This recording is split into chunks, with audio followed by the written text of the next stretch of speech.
So this is the markets that we look at today. This is what we see in a developed country. You have your home, you have the internet cafes, you have the kiosk, the libraries. If you go from the middle of it, you will see that the center is a one-to-one. If you go all the way to the outside, assisted is also 1 to 1 million, 1 to 500,000. Basically, in essence, it's a radio station transmitting a one-way data to the users itself. And this is today's network topology, how it looks like. And what we want to look at is, okay, what is the new environments that we can take it from the city to the rural areas that actually would make sense to implement the technology that we have today. We don't even actually need to wait for tomorrow for that. And there are a lot of new solutions coming out, but how can we implement them? So the concern, one of the biggest concerns is the increasing marginalization of digital have-nots. And this is actually very true. Even if we did all the work right today, and we brought all the PCs to Africa and to all the emerging poor countries, and even if they had, every one of them had a PC, their experience will be no better than what you and I had at best at 1990, a dial-up. We are getting broadband and we're getting wireless connectivity by 2012, possibly 100 megabit connection wirelessly. So actually, by doing this, a best case scenario, our digital gap is actually going to widen. It's actually not only going to get worse, it will get worse for sure. So the digital divide, no matter what we do, will become actually bigger as we go forward. So that is one thing that we need to be aware of. So going back to the power, the good news that we talked about today, the power is very centric to a lot of these solutions outside of the connectivity. I'll take that apart. But the power solution that we looked at, solar, wind, biomass, hydrogen fuel cell, geothermal, all these solutions actually will point to very good options. And we have some examples actually upstairs if you look, whether it's from Intel, from VIA, all these solutions outside right now, you will be able to get a very low power PC, can run on a solar battery, which I'll show you some examples of what we have done in Africa, in India, where you can actually run a bank of 12 computers on a single solar panel. The installation is very nice. It's very easy, but the sustainability is not quite there. I mean, those are the things that I'll show you. On paper, it looks great, but I'm going to skip to this. So one of the examples, what we had done in Philippines, and actually this is the part we were talking about this morning, John Gage had pointed out also. Do look at education makes a big difference. It does make a huge difference. In Philippines, they had one PC to every 25,000 pupils at elementary school. If you look at the high school, look at the ratio, 1 to 111.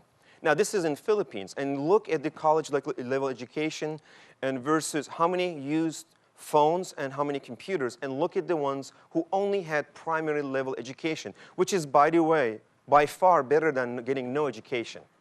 So imagine that. With the primary level education, only 34% had used the phone, none had used the computer. So the key message is here, the digital divide needs to get to kids earlier, not later. Later is too late because a lot of majority today still, which is the truth, at best they get elementary education. So we need to get to them before they are 10, 11 years old, have them access to technology, understand how to use it. Because as I think in the hole-in-the-wall example we're given, actually sometimes we don't even need to teach them. They'll figure it out on their own. But the access needs to be there. So here's a project that was done in Mali. It's one of the fourth poorest country in the world. If you look at some of the solution, what they had done, we've done there is a desert radio station. They put one system together that did basically one-way information output, community radio information. It did entertainment broadcasting, and it did kind of like a voice over IP video content that actually went into 12 different systems that will be able to connect to it to get information out of that.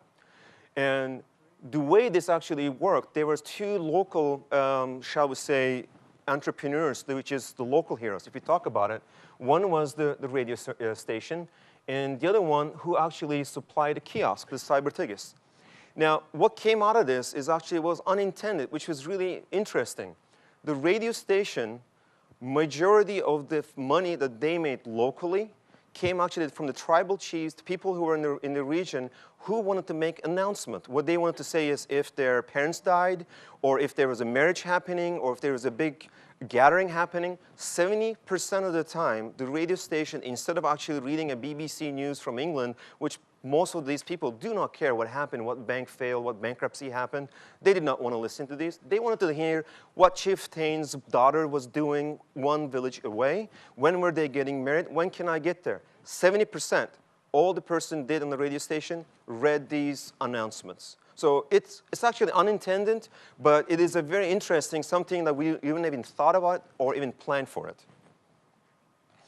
And this is in South Africa in an educational setting. What was done, putting 20 clients in one server solution, and being able to bring a computer to the labs for them to be able to have access to being able to learn how to get on the internet and technology itself. Now, if you look at this solution, what they had done, they used the solar panels just like they did in Vietnam also, in Thanh Nguyen University for agriculture. They took same thing, 20 systems with one server, 175-watt solar panel with 2 deep cycle batteries. Now, the examples I will give you on these are all looks great on paper, but to be able to replicate this is only one location with 20 access. So how many people could get to this? If you multiply that with billions of people not having access, is this solution going to work in the long term? Most likely not. These are the reasons, even though these look great, I just want to keep reminding, they look great, but it is not the real solution for what we are looking at.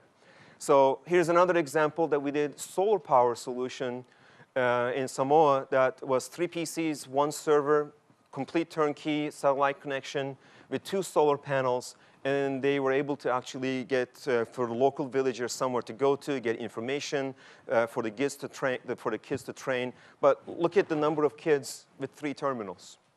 The access, again, is very, very limited. Again, looks great for marketing. It is not a real solution. So if you have any more questions later on, since I only have 10 minutes, I'm not going to go into too much detail. Please come ask me. But the technology of putting this together to me, is 10 years old. This is very basic technology, what's being done, nothing cutting edge, nothing that is too exciting other than it's been done.